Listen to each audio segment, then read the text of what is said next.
preparat tot de Sant Joan, Anna? Tia, però quan queda? Queda res? Vale, tia, doncs vull. Apuntes tu? Bueno, ho he apuntat tu, perquè això és una lletra.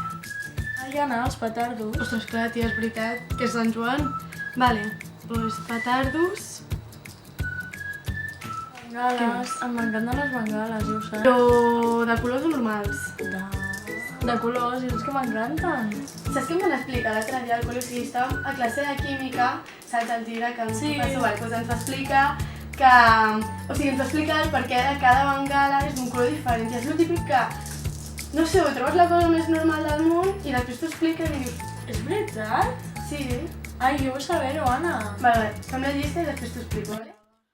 T'ho explicaré amb el model atòmic de Bohr, que consta d'un nucli on hi ha els protons i els neutrons i uns anells al seu voltant que representen els nivells per on es mouen els electrons. Els elements que composen una bengala abans d'encendre-la es troben en estat fonamental.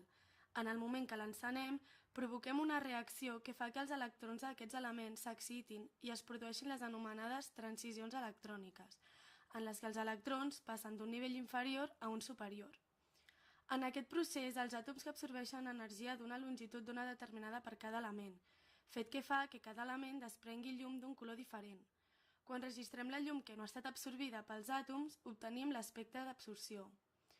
Si després deixem que els àtoms excitats es relaxin, emeten l'energia que prèviament havien absorbit, en forma de llum, i altra vegada fem un registre d'aquesta radiació, obtenint l'espectre d'emissió.